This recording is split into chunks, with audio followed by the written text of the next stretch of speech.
सुलेखा जी, बताइए, ये happy old age home की मेट्रिक, ये बताएंगे आपको सच? सुलेखा जी,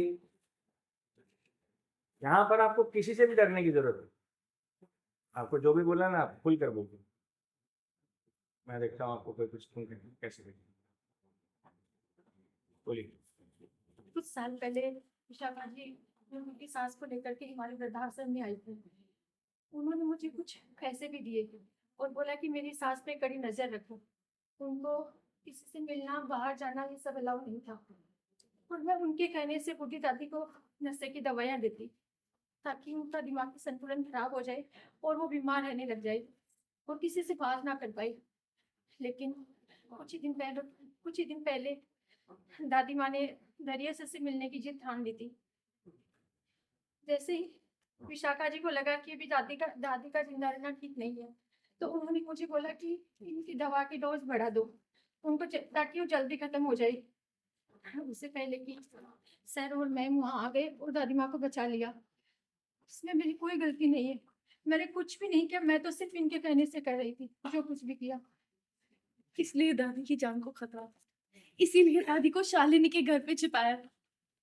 फिर भी विशाखा जी दादी की लोकेशन जानने के लिए नई नई चालें चलती थी और जिस दिन हमारी चूड़ा वाली रस्म थी ना, उस दिन भी इन्होंने चाल चली और डैडी सर उनकी चाल में फंस गए थे, लेकिन मैंने कुछ करके बचा लिया। बस बस करो पंडित, बस करो। मैं तुम्हारे आगे हाथ जोड़ती हूँ, तुम्हारे पैर पड़ती हूँ। बस करो। कितनी झूठ बोलोगे तुम? बस छोटी औरत।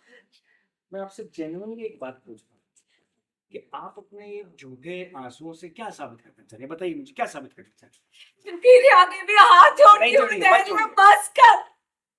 कितनी तकलीफ देगा तू मुझे, कितनी। इस लड़के के लिए तू मुझे झूठा कह रहा है? मुझे, मैं कह रही हूँ कब से मैंने कुछ नहीं किया है। और ये औरत कौन है? मैं नहीं जानती ये कौन है। क्या नहीं जानती कौन है? नहीं जानती कौन है? ऐसे कैसे नहीं जानती?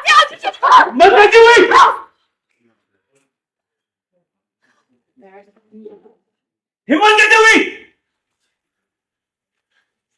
मेरी मां को हाथ लगाने की? आपने क्या क्या आपने ये मत सोचा कि मेरी मां अकेली है।